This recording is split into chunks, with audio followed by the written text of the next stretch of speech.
Welcome everyone, for those here on Big Marker, the ones on Bilibili, to our On Things to Come seminar. Today we have invited Professor Shkolnik, who's based in the US, to give a webinar on SPARCS, on the SPARCS mission of NASA. Thank you very much to Professor Shkolnik for accepting our invitation. You can see her in the camera. You can see in the camera also the Executive Director of ISSI-BJ, who is Professor Wing-Wen Ip. He is right now in Taiwan, and if you've attended our previous webinars, I think you should know him and me. Myself, I'm Laura, and I'm the PR and Editorial Manager of ISSI-BJ. Before I give the floor to Professor Ip to introduce today's speaker, I would like to say a couple of words about the Institute. Probably you've heard them several times, but very briefly, ISSI-BJ is the International Space Science Institute Beijing. It was established in 2013 thanks to the cooperation between NSSC, which is the National Space Science Center of the Chinese Academy of Sciences here in Beijing, and the International Space Science Institute in Bern, Switzerland. Like Bern, the goal of ISSI-BJ is to advance to improve the understanding of space missions from the scientific perspective mainly. And to do that, we organize a wide array of events, including workshops, forums. We have international teams, working groups, visiting scientists, all under the same umbrella that is ISSI and ISSI-BJ. And we cover a wide array of disciplines related to space science. Given the current situation worldwide, we have started last year in September this webinar series that is called On Things to Come. We focus on ongoing and future space missions, and we have invited in the past and also for future webinars outstanding scientists, experts, researchers to present their work and their missions. And again, today we have Professor Shkolnik on the SPARCS mission of NASA. To say a bit more about Professor Shkolnik, I would like to invite Professor Ip, and thank you very much once again. Before the end of the talk, just a heads up, we're going to have after 20 minutes a brief pause in case anyone has questions during the webinar. So just bear in mind that if you have a question in the first half, you will have the chance to ask your question after 20 minutes, and then we will have the second half of the webinar. And as also in our past webinars, if you want to ask your question directly to Professor Shkolnik, that is possible. You just have to type in the chat box, please turn on my camera, turn on my microphone, and I can do that for you. If not, you can just write your question in the chat box. Thanks once again, and thank you, Professor Ip. Yeah, thank you, Lola. Good morning in Asia, in China, in Taiwan, everywhere. And we welcome Professor Shkolnik to come to our series to give this talk. And I think it's very interesting, exciting. And she will tell you more about it. But first, I want to tell you this. Professor Shkolnik, he grew up in Canada, right? And then and he got her PhD from University of British Columbia. And I learned of her name because she was working on star-planet interaction, am I right? About the relationship of some change in the brightness of stars because of the interaction with the exoplanets. I believe that somehow led her to this very interesting project. And I think it's amazing because she's first at the beginning a ground-based astronomer. She got interested in this field, and then now she has become a leading expert in building a space telescope in ultraviolet wavelength. And not just that, she's also doing it with the CubeSats.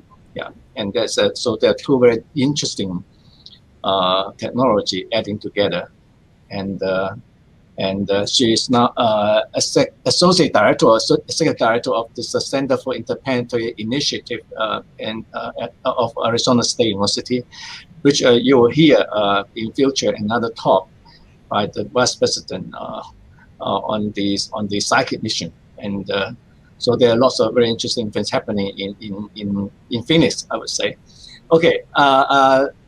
Professor Shkolnik, please, please go ahead with your talk. Thank you so much. Great. Thank you. Can you hear me all right? You can hear me? Yes. Yes. Okay. Yes. All right. First of all, I want to say how lovely it is to meet you, Professor Yip, because I've been reading your papers, including your seminal work in 2004 of the star-planet interaction modeling. I remember that paper coming out, and I was very excited to see some modeling of star-planet interaction. So it's nice to meet you here, and thank you so much for the invitation. It is evening time where I am, 7 p.m. So good morning to you. Good evening to anyone else, anywhere else around the world. So thank you so much for the invitation to give you this talk on a few of my favorite topics: exoplanets, their host stars, and the interactions between the stars and the planets, as Professor Yip pointed out. These interactions are critical to understanding the high energy radiation environment of exoplanets, which tell us about the planet's atmospheric formation, their evolution, the chemistry, and for rocky temperate planets, so those in habitable zones around their stars, their potential to host life on their surfaces. So I'll discuss that. I'll tell you the science behind what the big questions are in this world of the high energy environment of these planets, and then tell you more about SPARCS, the Star Planet Activity Research CubeSat, which is an instrument, a space telescope that we want to build in order to answer some of these fundamental questions. So in order to catch all of you up in one slide, I'm going to give you what I think are the 4 most mind-blowing and important facts from 3 decades of planet hunting. So this is your only exoplanet introduction slide, all in one, but this is all you need, I think, for the rest of the talk. First of all, exoplanets are everywhere. So hopefully you may already know this, but it's only actually fairly new information from the Kepler mission that showed us that on average, every star in our galaxy has a planet, at least one planet. So this is incredible knowledge. We didn't know this 10 years ago. Also, these planets are extremely diverse. If you look at a mass-radius relationship plot, they span a much bigger parameter space than even our 8 very diverse planets in our own solar system. So far, there are about 20 habitable zone planets and counting. Most of them orbit low mass stars. So these are stars about half a solar mass and smaller, also called M stars. And it turns out that about 25% of these low mass stars have habitable zone terrestrial planets. And if you work out the math, given that the vast majority, 75%, in fact, of the stars in our galaxy are these M stars, that there are tens of billions of habitable zone planets in our Milky Way alone, our one galaxy. So if any of you, like I, am interested in knowing about life, right, off the Earth, outside of our solar system, then we must first understand the low mass stars around where most of these habitable zone planets exist. So to give you a bit more background, as I said, these M dwarfs are about half a solar radius or smaller, and there are many advantages for looking for planets around them, not just because they are the most dominant of stellar types, but also their planets are easier to find with the transit method, because it's the transit method requires is a measurement of the ratio of the planet to star radius. And so if the star is smaller, you can be more sensitive to smaller planets.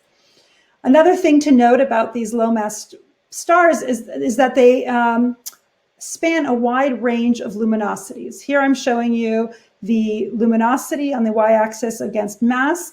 And of course, it's backwards for astronomers. Our HR diagrams are usually flipped, but for everyone else, mass should be increasing to the right-hand side. But you could see where our sun is here, right? It's a G2 star, but the M stars are here in red, spanning 3 orders of magnitude in luminosity. And our very nearest stellar neighbor, other than the sun, is Proxima Centauri, and it is an M star with 0.2 of the sun's luminosity. Now, what that means, though, is if you take the sun, here's a beautiful image of the solar eclipse, but now you imagine this is Proxima Centauri, so you shrink down the radius and you put the planet Proxima b, the planet that we actually know exists, that's probably terrestrial in the habitable zone of Proxima Centauri itself, lying only 10 stellar radii away. So it's a temperate, habitable zone planet, but only 10 stellar radii away. You can imagine that the environment in which that planet exists is in fact very different than the environment that we here in the solar system, we here on Earth at 1 astronomical unit experience. So what are some of these planetary consequences in such a high energy radiation environment? First of all, we can expect atmospheric heating and escape by extreme ultraviolet photons. There's atmospheric photochemistry happening from far UV and near UV photons. Of course, all of this would affect surface habitability of a planet, especially if the atmosphere is completely obliterated early on in the planet's life. And if there's no surface life, then it's certainly going to affect our ability to detect biosignatures. Now, in fact, even if there is an atmosphere and there is surface life, there are chemical pathways in which the ultraviolet light from the central star can produce both false positives and false negatives of these biosignatures. So for those of us, and many flagship missions, both from NASA and from ESA and from other countries, we're all interested, right, in looking for signatures of life in the atmospheres of exoplanets. And so we really need to understand this UV context. So since we're, as a field, the exoplanet field has moved away, not moved away, we're still looking for planets, but we're looking for planets now that we can characterize, like those now being discovered by the TESS mission. And so the big questions in exoplanet science are not just that, are they there? Now we know they're there. Now we know they're ubiquitous. Now we need to be answering the questions of how do planets form? How do they evolve? What are they made of? And of course, as many of us are interested in the grand old question of, are we alone? And in fact, the ultraviolet provides critical information that we need in order to answer all of these questions, but has been generally ignored in exoplanetary systems for a variety of reasons, mostly because the stars are relatively faint, as well as the planets in the UV. And most of the exoplanet work that we do is in fact in the optical and in the infrared, where there are just many more photons. However, there is much to learn, as I'm going to tell you, by studying the extreme ultraviolet. Here is just a plot to give you a sense or a figure of actual solar data to show you that what we see in the optical is not telling us the whole story about the star, and especially in the upper levels of the stellar emission. And so what appears as a dark spot in the optical can be a bright spot in the ultraviolet, and even flares in the extreme UV and then the soft X-ray. And this is the kind of thing we want to do with SPARCS and with other missions, is we want to observe stars like this. Of course, we will not be able to resolve them, but we do want to understand the rotational modulation in the high energies and the flare rates. And as I said, there's the photochemistry effects and the photoevaporation effects that are coming from these high energies. So, the lower atmosphere, we're not probing the lower atmosphere directly, but it is affected by the far UV and the near UV, as I pointed out. And then the upper atmosphere is in fact most affected by the far UV and the dynamics of the atmosphere, cloud formation of planetary atmospheres. All of these are photochemical interactions with the starlight. And the exosphere is also deeply affected by the EUV. It's heated and potentially stripped by the stellar wind.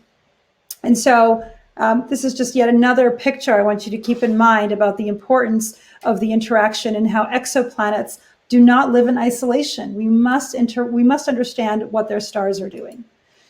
So very briefly, we do know that low mass stars are more active than the sun. I don't have time really to prove it to you, but this is something that has been known for a very long time. We just need to know how active they really are. And how active are they specifically in the ultraviolet? And how does that ultraviolet activity evolve with time, right? What's happening to the planet early on when the stars are young and much more active than they are when they're old? And what is the true energy output? This is something that we don't really know because it's hard to observe. And I'll show you what we've been able to do. in this talk thus far. So today I'm going to talk to you about why the UV matters, and hopefully I've already convinced you somewhat of that. But if you're not convinced, you'll get there very shortly. And then I'm going to tell you about what we have learned from existing UV instrumentation of GALEX, which was the last NASA Explorer mission devoted to UV observations, and with the Hubble Space Telescope, which is our only access to UV spectroscopy right now. And then I'll tell you why we're reaching limitations with GALEX and HST, and why we need to build something like SPARCS. So here's just to give you another way of looking at the spectrum of a low mass star. We call them red dwarfs for what hopefully might be obvious reasons. If you look here, most of the photons, in fact, 1 million times more photons, are emitted in the red part of the spectral energy distribution than in the UV here at about 100 angstroms in long words. Even just to see the UV flux, we had to increase the flux density scale by a factor of 100 just so you could see some photons down there. And it is these UV photons that challenge us, challenge our understanding of exoplanetary atmospheres because of photochemical and photoevaporative cases. Now, to show this of what the effect on the planet has, here's a plot coming from VPL, our collaborators, the Virtual Planetary Laboratory at University of Washington. And it's just one of many of the examples that we have, and I'll show you one again at the end of this talk, where here is an atmosphere like Earth's orbiting in the habitable zone of an M star. And if the exact same atmosphere, right, if it's orbiting a low UV emission star, you might observe the black spectrum. And if it's observing a relatively high UV emission star, something that's only 10 times as bright, which, as you'll see when it comes to flares, that's not a huge difference at all, that you see that there's been some photodissociation of molecules of interest. And so if you do not have the UV context, you will misinterpret your planetary atmosphere. Another thing that we're interested in, as I said, with the photoevaporation, is that you can produce beautiful tails and measure mass loss. Again, there have been observations of mass loss going on in exoplanetary systems, but it's hard to interpret what is really happening without the UV context. Because here are 3 different models done by John McCann and Ruth Mary Clay, where you could see that the impact of the stellar radiation and the stellar wind completely change the morphology of the escaping gas, the density and the morphology of the escaping gas. So what have we been able to learn from GALEX and HST? So what we've tried to do over the last few years is to map the UV evolution across time and across mass. And so we picked a fairly large mass range from 0.1 to 0.8 solar masses. This covers K stars and M stars, the most dominant stellar stars in our galaxy, and also the most dominant planet hosts. We used archived photometry from GALEX, which mapped about 3/4 of the sky in both the near UV and the far UV. And then we also have a couple of large HST programs to do the spectroscopy, complementary spectroscopy that we need. And here's just a beautiful example of one of the flares that GALEX observed on an M star, GJ3685A. And what you see here is you see this mid-M, an M4, increased by 10 UV magnitudes in just under 200 seconds. That's an increase in UV flux by a factor of 9,000, which is pretty remarkable. I can't see your faces, but hopefully your eyebrows have gone up, because this is a remarkable thing. We didn't know that M stars could do this much before these observations, at least not quite as regularly as we see them now. It seems like every time we look at an M star in the UV, there's a flare. But our statistical study of looking at the evolution, because remember, we really want to understand the context at all stages of planet formation. Here I'm showing you the UV evolution in the far UV and in the near UV of a bunch of, each of these points is the median of many stars that we know the ages of, taken from the Galax archive. And so you see this nice trend. They stay active, fairly highly active until about 300 to 600 million years, and then they start falling off down at a few giga years, becoming less active. Now we know the sun does this as well, except for the sun starts turning downwards at only 10 million years. The sun did not stay at these high levels of activity for the hundreds of millions of years that M-stars do. Some of the lowest mass M-stars, in fact, stay active for billions of years, and really keeps you wondering as to what is happening to the planets around there. But now at least we have some statistical information. We can say what probably were these planets exposed to early on during disk dispersal and the giant planet formation. We then also know what might be happening in what they might have been exposed to at the time of terrestrial planet formation in the primordial atmosphere. And we know that the Earth is on its secondary atmosphere now. And so if that were to happen in an exoplanetary system, then what was the UV emission from the central star at that time? And then, of course, if the secondary atmosphere is able to survive these conditions, what is life on the surface? If it had a chance to evolve, or perhaps it was even sparked by the UV emission, which some papers are saying is necessary in the first place. So it's possible to have both too little UV and too much UV when it comes to life, but we have to answer these fundamental questions. Now, as I said, each of these points is the median of about 20 to 30 points per age bin. And if you were to plot all the points on here, they would span actually an order of magnitude. And this is not an effect of a variety of masses. This is a fairly narrow range of masses. And this is just for early M's. And if you want to see this for late M's, we have a whole separate paper that shows the corresponding curve for the lowest mass M stars. But what this is telling us is that every star is really different. Every M star is different. There's, in fact, a huge range in potential emission from these stars. This could be due to activity cycles. This could be due to flaring, or just general modulation due to rotation, where, say, a hot spot comes in and out of view. And we can't really tell with these data because this is just a snapshot. We don't have deep monitoring yet for these targets. Still, it's telling us that we need more data. And so we use this in order to develop a couple of large HST programs in order to study the similar effect, the evolution of the ultraviolet, but now spectroscopically, because we want the spectra in order to study all the different line emission, right? And we want to measure the flares in the continuum and in the lines, because those could be different. So we're going to be learning a lot about the physics of flares through these programs. Also, we want to use these lines in order to build new upper atmosphere models in order to predict the extreme ultraviolet. So we can observe right now the far UV, the near UV, but the EUV is unobservable for the vast majority of exoplanet hosts because of the interstellar medium absorption. And so, so we need to find clever ways to predict the extreme ultraviolet. So I'm just giving you a little bit, I'm not going to show you too many spectra right now, but I wanted to show you just a few examples of the flares that we managed to detect with HST. And here's just a sampling. As I said, every time you look at an M star in the ultraviolet, we happen to catch a flare. And this here is our record holder. This is something we call the HAZ flare. It is a super flare with an energy of about 10 to the 34 ergs.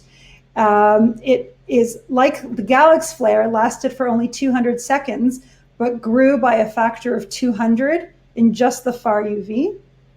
It's published here in one of our hazmat papers. And what it turns out statistically is that this HAZ flare happens every day on a young M star. So a planet that is just 10 or 20 stellar radii away is impacted by something like this every day.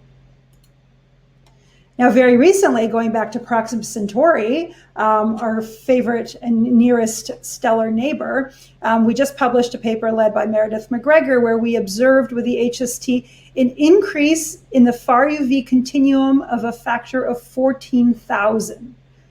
And we only observed it for 36 hours with HST, which means these things are not rare. This is commonplace at these wavelengths, something that we actually do not see in the optical. In fact, these exact data have simultaneous TESS observations where the TESS optical light curve only increased by a few percent, whereas the UV is telling a completely different story.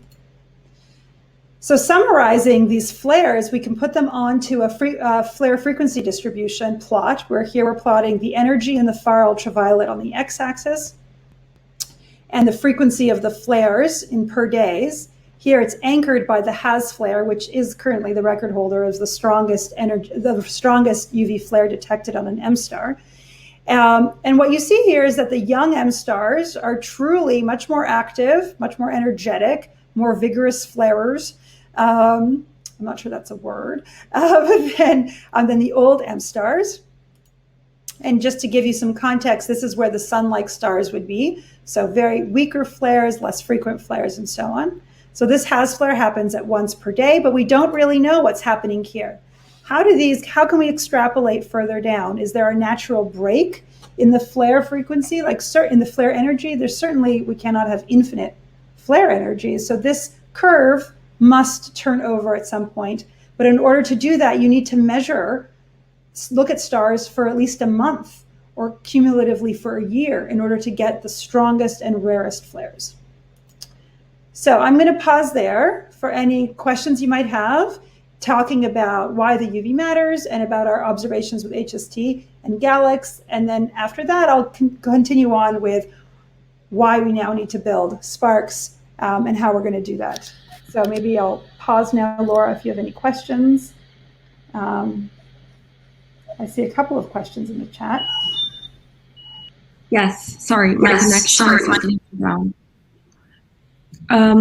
We have the first question, that is, if surface oceans can also sustain biospheres, there must be more bioecosystem in the galaxy, is that correct?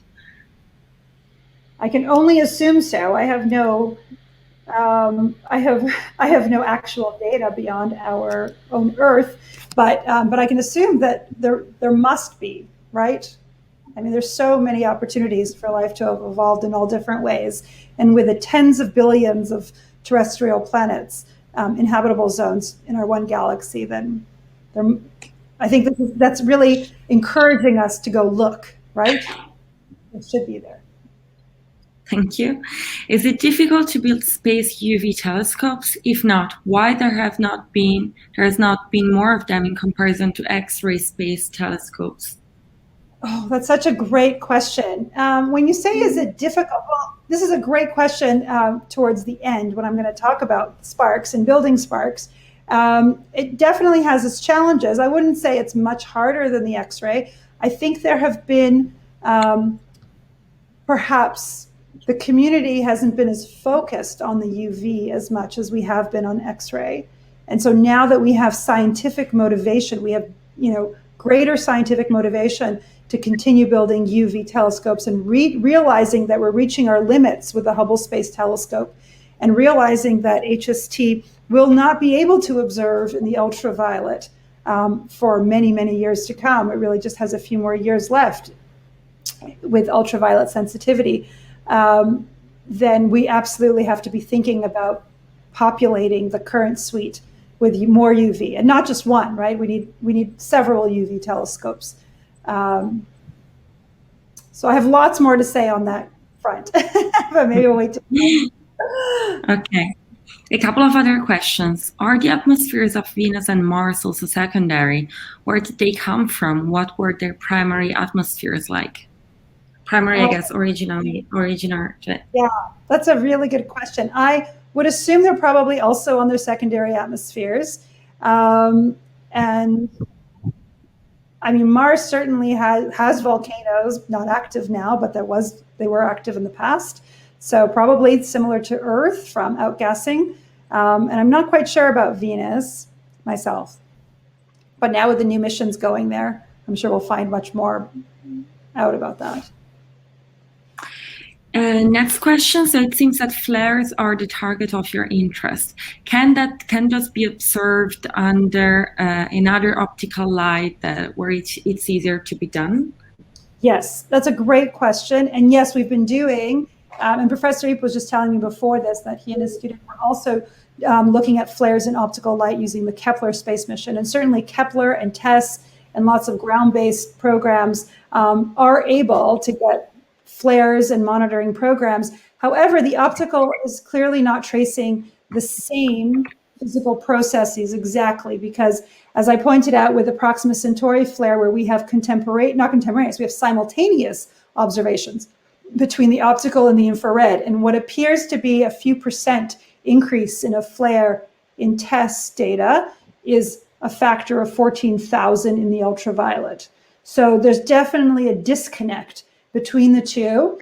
There are other cases where we've seen flat lines in TESS data, in the optical data, but lots of flares in the UV. So what's probably happening is if you see a flare in the optical, there's most certainly a flare going on in the UV, but the same is probably not true. You could see something in the UV that the optical would just not be sensitive to. But we just definitely need more simultaneous observations, which are very hard to schedule, but we're working on that in order to answer that question. Thank you. I think so far these were the questions for the first part. So if you'd like to continue, we could. Absolutely. Happy to continue and take more questions at the end. So now I'm going to tell you why we need SPARCS, right? Remember, we need a monitoring program. And HST, to remind you, is, it is a NASA and many different countries' contribution flagship mission where we get 1,000 proposals a year, and about 100 programs are awarded time. So even though the hazmat programs has had a couple of 100 orbits, that still only adds up to about 2 weeks of observations. So you really cannot spend a month of Hubble time staring at one star. So this is really a perfect experiment for a dedicated CubeSat. And that's why I got interested in this world. However, a lot of people, especially astronomers, think CubeSats, what kind of science are you going to do with CubeSats? You have a tiny little telescope in a tiny little box floating around the Earth, right? Because we're definitely trained that bigger telescopes are always better, right? We always need more photons. But in fact, there's a lot of science to be done in the time domain. And even if we don't have the biggest of telescopes, something that even Hubble cannot do right now. And so these small satellites, which is just a generic kind of name for small satellites that CubeSats fit into, they have the small primary mirrors, but we're trying to get around this trade-off because, or with highly sensitive detectors. So I'll show you some of those. The low angular and spectral resolutions is definitely a challenge, but everyone is trying to work on these technological challenges now so we could do more science with CubeSats. They do because they're small and lightweight. Ours is only about 12 kilograms. It has a low degree of pointing stability. And because it's relatively cheap at only about $8 million, it has a higher risk posture than, say, a flagship mission. However, this higher risk posture also means that it's much cheaper, right? And so we do have opportunities with these small satellites, and especially CubeSats, where the lower cost enables broader access to space, something we often call as the democratization of space. So many more universities, many more countries, student projects, we can just have more access to space in general. There's faster build cycles that accelerate the technology development and the testing. And this is something that we have to do anyway. We have to increase what we call the technology readiness level of all new technologies before we fly them on the multi-billion-dollar flagships, right? And so small satellites give us that opportunity. Also, you can fly a bunch of them together, right, in constellations, and so there's redundancy. If one fails, you could still do the science with all the others, and that's a relatively cheap way to build in redundancy. There's also low risk training of new mission leaders, and so we do need to train young people into becoming mission leaders, and not just principal investigators. There's lots of mission leaders positions in a mission, right? There's the project scientist or the program, the project manager or the program manager, the systems engineer. All of these people are leaders of their parts of the mission. And so these small satellites provide hands-on experiences for these folks. And they act as pathfinders for bigger missions. And lastly, they actually do enable new science. For instance, like the time domain, these kinds of monitoring programs, especially at wavelengths that we cannot do from the ground. So with the last question that we had in the question period there, yes, there's a lot of optical observations we can do from the ground, but you can't do X-ray and UV, and you can't do some low frequency radio observations from the ground. These just by nature of our atmosphere and the transmissions of our atmosphere are we required to put many of these into space. So I wanted to introduce you to the very first astrophysics CubeSat ever flown. It's called Asteria, the Arc Second Space Telescope Enabling Research in Astrophysics. It was a tech demonstration funded internally by JPL for the most part, with some funding from the Heisen-Simons Foundation. And it was deployed from the International Space Station. So this is a real movie of it being spat out of its canister there, which is, I'm sure, very exciting for the people who built Asteria.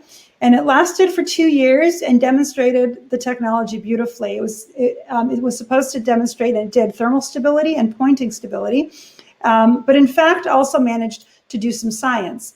Here on the left is an image of Asteria when it was once in the lab, and on the right is a science result. It was the first exoplanet transit observation by a CubeSat of a relatively small planet orbiting 55 Cancri, which is a pretty bright star, but still it demonstrated very high photometric precision. And there is, even though it was a technology demonstration mission, there's some interesting science that's going to be coming out from this mission. And small satellites are particularly well suited for exoplanets for a few reasons. One is exoplanets that we study, that we have so far discovered, tend to orbit bright hosts that are all over the sky. Also, they have dynamic phenomena like transits or flares of the star, which is what SPARCS is doing, or just understanding the rotation of the host star, all sorts of things. And so we have dynamic phenomena in exoplanet world that we want to be monitoring. The science cases are in need of observations across the entire electromagnetic spectrum. So we do want X-ray and UV and radio observations of exoplanetary systems. And frankly, exoplanets is a very fast-moving field. It's a discovery-led field, and so it's something is discovered and you want to go out and test it. You can build a small satellite in just a few years rather than waiting for the next decade for the next big flagship or explorer opportunity to come around. So that's exactly why we conceived of SPARCS, the Star Planet Activity Research CubeSat. And it's a 6U CubeSat, and for those of you who might not realize the size, it's kind of like this big. So it's 30 by 20 by 10 centimeters. I'll show you a picture to show you to scale in a minute. So it's fairly small. It's going to house a 9-centimeter telescope, just like that. It's going to observe in 2 bands, much like GALEX did, in the far UV and in the near UV, and these are the wavelength ranges. We're aiming for a sun-synchronous orbit. It will have a fairly large field of view of 0.7 degrees. And what that means is that we will have lots of calibration stars in our field of view, but also other science for other targets of interest, like active galactic nuclei, for instance. Anything time varying in the UV will be interesting to follow up or to monitor with SPARCS. And the photometric requirements are 1 to 10% for our mission, which may seem not very precise to you or for most astronomy, but for flares, that is plenty. I showed you examples of flares growing by factors of 200, by factors of 14,000. 1 to 10% is plenty for the observations that we want. And we aim to stare at about 20 M-stars in 1 year for at least 1 full rotation period, going from 5 to 45 days per star. And our goal is to create something like this. This is a simulation for SPARCS done by one of our collaborators, Joe Lama. It's called SPARCS-SIM. And we hope to observe, so for say about 30 days, catch the rotational modulation. You can see the spot modulation across the star over time, but also catch all the flares. So here's what a 6U looks like to scale. This is a 3D printed version of SPARCS held by Dr. Tahina Rami Ramonsoa, who is a postdoc on our team. You can see the payload here, the telescope in orange, and the camera behind it with its electronics. Here's kind of a more specific image that some of you might be interested in. There it is, the 9 centimeters here, 30 centimeters along the side. We have a star tracker here, and then and the electronics back here. And to show you exactly how the optical path works, this is kind of the backside of the payload where you have the light coming in through the front here. We have a dichroic splitting up the light where you have where it's going to the far UV sensor, so it's reflecting to the far UV and transmitting to the near UV. And so we will be able to get the far UV and the near UV simultaneously, thereby giving us the color information or temperature information of these flares, which is a big open question right now in flares on other stars.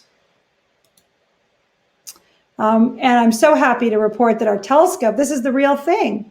It just arrived at ASU a couple of weeks ago. Our payload lead, Dr. Paul Scowen, carried it, flew to Maryland, carried it on the plane, brought it and delivered it to our lab.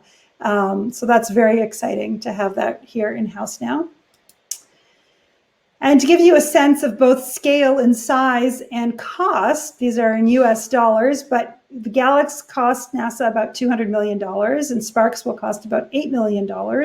And so the question is the question you might be thinking is what makes us think that we can do GALEX-like science in a very small package? And there's a couple of main reasons. One is we have a really spectacular team that works really well together. And it's interdisciplinary in multiple ways. We have engineers, we have scientists, we have technologists, we have software folks, and so on. So this is our team here. And if you are interested in the details of the mission, there's a few SPIE papers out there. And Tahina is just submitted another paper. And so there's more information out there on the internet. Specifically, but the technology, the really enabling technology for SPARCS that really lets us buy back some of the loss in aperture are these new detectors that are developed at JPL, at the Jet Propulsion Lab in California. They're called these 2D or delta dope detectors. And what you're seeing here on this plot in the dashed curves are the quantum efficiency curves of the GALEX far UV and the GALEX near UV detectors.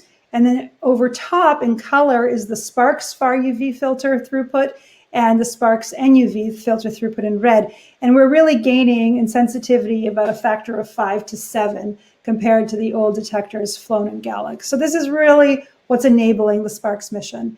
And these filters were designed specifically to catch the active emission lines from M-stars, and this is showing you an HST spectrum of an M-star GJ832, an exoplanet host, and we've designed our filters to fall on activity lines like the magnesium-2, the carbon-4, the helium-2. These are interesting lines that are emitted at different stellar atmospheric heights, and we can get into the details of that later if you are interested.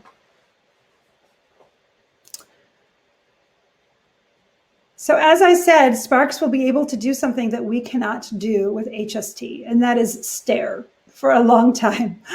This is showing you another simulation of SPARCS data where down on the bottom here is what we expect would be, say, rotational modulation for a particular star. So it would be a low-level amplitude modulation. This is what's setting our photometric precision. Isn't just for the flares, it's because we also want to catch the rotational modulation, which is at a lower level. But then superimposed on all that are all these flares. And these flares are not completely made up. These are simulated using real HST data from the flare frequency distribution I showed you a few minutes ago. So the longest stare right now on any given target, or on every given M dwarf, in the ultraviolet is the Proxima Centauri observations I talked about earlier at about 36 hours. And we are planning to spend 30 days on a given target. Now, as you see, the normalized flux here can grow quite a bit. In this simulation, it's just growing by a factor of 1,000 or so. Of course, just is an odd word to use, but this actually causes a problem, even though it makes things easier to detect and faint stars all of a sudden become bright.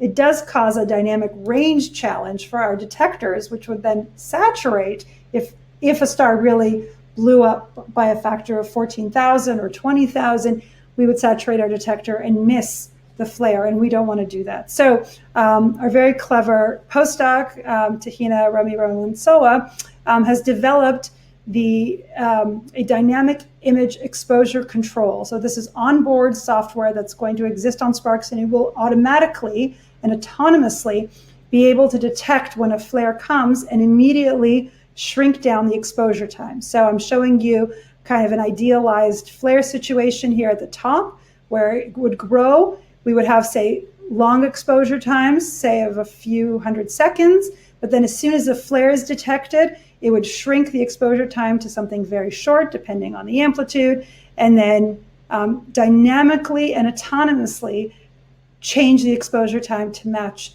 the change in flares. So I think this is very clever, and this is something that we absolutely need to have when studying flares that are way stronger than we had anticipated. Even we didn't realize flares could grow that much when we first started designing the mission a couple of years ago. The fact that UV flares do this are so strong is relatively new. So we're accommodating this new knowledge. And then we're going to use the data, as I said, to predict the extreme ultraviolet. These are new models done by one of our team members, Sarah Peacock.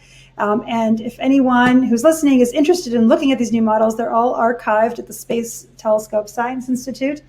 And what we're doing here is we are now taking the observations from the far UV and the near UV. And of course, we always have visible data and near infrared data as well. But then we're going to use those data to empirically guide new models for the extreme ultraviolet. So the current best models of stars, of these low mass stars, only predict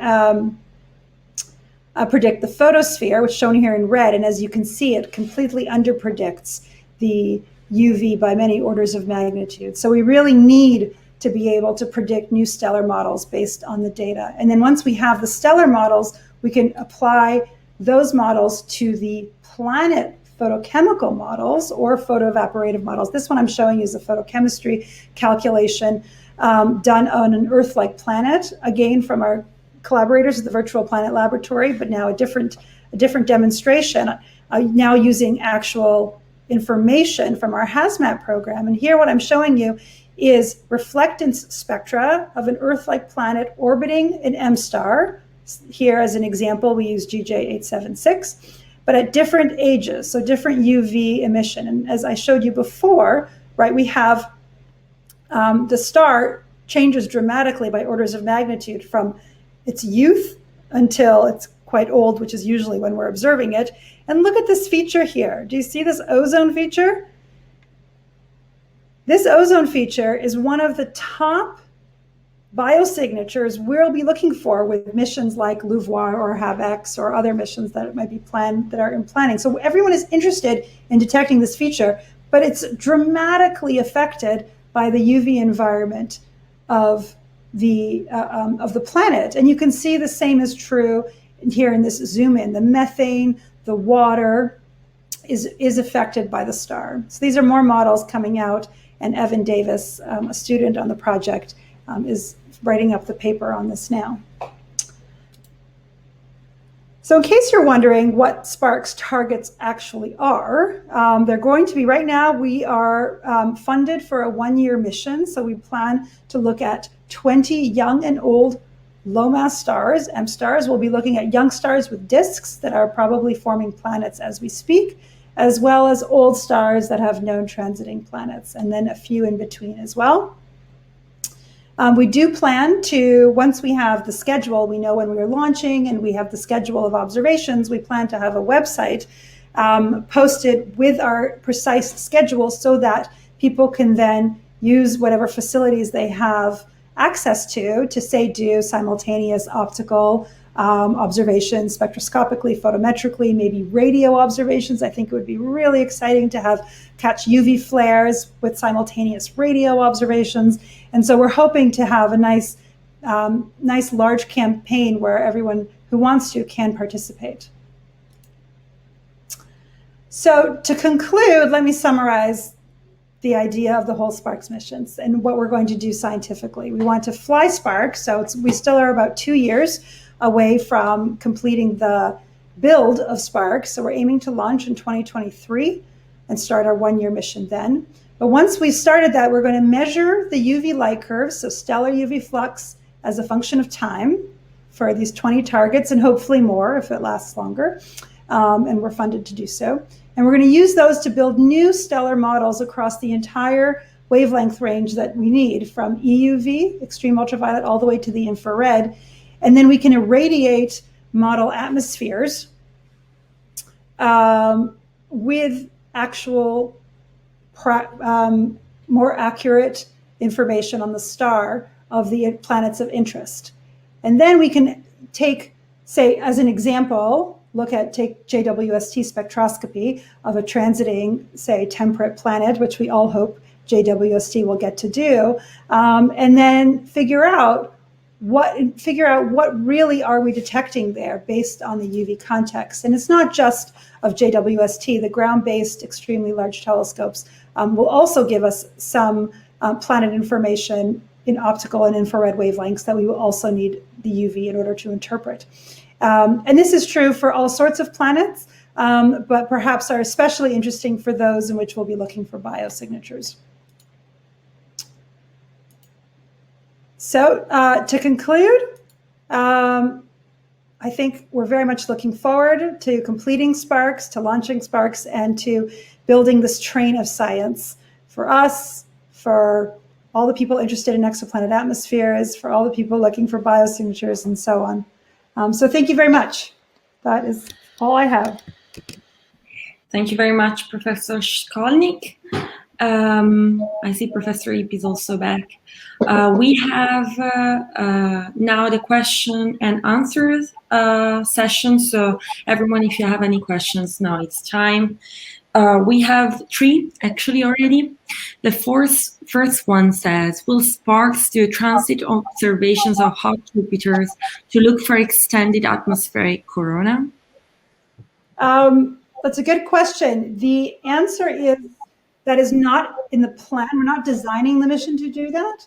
But if we have the sensitivity and say you would have a very deep transit, say something more than 10%, relative, like much deeper than the optical transit, then we might be able to observe it. We did not design the mission to do that, but we certainly will try.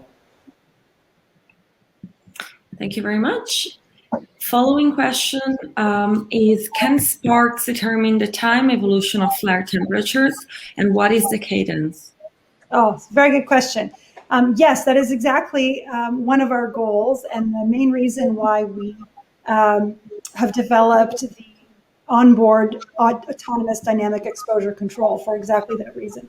Because for a very faint star, we may need to integrate for 10 minutes, 20 minutes, 30 minutes, and then we would miss these short flares. We would know there'd be a flare there because the average flux in that exposure will be higher than the neighboring flux, but we will not see the evolution unless we're able to immediately shrink down the exposure time. And once we do that, we will be able to trace out the flare itself in both bands. And so if the flare is bright enough in both the near UV and the far UV, then we will be, in fact, as you say, tracing out the colors or temperature of the flare in real time. Thank you. Again, reminding everyone now it's time to ask questions. The last question so far is, will the SPARCS data be made public? Yes, absolutely. We will eventually host it at MAST, which is at the Space Telescope Science Institute, where they host a lot of the NASA UV mission data. So it will all be there eventually. Thank you very much. I don't know if Professor Ip has anything to add. Yeah, I have a question to Professor Shkolnik. There is, of course, you have a very tight schedule. You have a first primary missions for 1 year, right? But I suppose you would want it to run forever. So after 1 year, you might be able to relax, to include some other scientific objectives into it. So one thing I would think would be very interesting, which is the current topic of discussion, which is the look at the evolution of stars, but then looking at from cluster to clusters. They give you different ages. Yeah. So would you be able to do such a cluster survey or using SPARCS 2 maybe? Yes, SPARCS 2.0, but that's actually part of our plan. These 20 targets will have, say, some young clusters like TAC-HOR or TW Hydro cluster members. It will also have Hyades members or some other, like maybe Ursa Majoris members and the old one. So we're trying to get some age resolution even within the primary mission. For exactly this reason, I think the evolution question is very, very interesting, both from a stellar perspective and the planetary perspective. Concerning the question about the hot Jupiter transit, there are a couple of very well-known cases like HD 204X, something like that, and that it has a rather extended corona, and then for in UV, I mean it has something like that. I would say even 30% reduction in. So I don't know whether you have the sensitivity to do that. It would be nice to try that. It would be nice. There's even deeper ones like GJ436 has a 50% draw in Lyman alpha specifically. What that would mean in broadband, I'm not exactly sure. I don't think anyone's tried that in broadband. It wouldn't be as sensitive, but we could try. Okay, looks very, you have lots to do, lots of exciting things to do. And launch is what? Yes, we need more. SPARCS isn't going to answer all the questions. Yeah. And launch is tomorrow, is it right? Are you ready? Am I ready? Yes, I'm so ready and hanging out with you. All right. So if there is no further question, since we have probably 3 minutes left, I think we can say time is up. And thank you once again, Professor Shkolnik, for the outstanding presentation. As mentioned already, and as for our previous webinars, it was recorded. So we will publish the recording tomorrow, usually on the day after the webinar. So for those who couldn't make it, mostly the ones in Europe, it will be available tomorrow. And before we close the webinar, I would like to mention our next online seminar that will be not next week, but the following one on June the 30th with René Laureijs. I might have gotten the pronunciation wrong, on the EUCLID mission. So next week we have a break from the On Things to Come series. We will have a webinar in Chinese of the 2001 Space Nights on comets. But again, it will be in Chinese. So thank you everyone once again. Thank you, Professor Shkolnik, once again, and Professor Ip. Thank you. Yeah, bye-bye. And in the US. Bye-bye. Bye. Thanks so much. Thank you.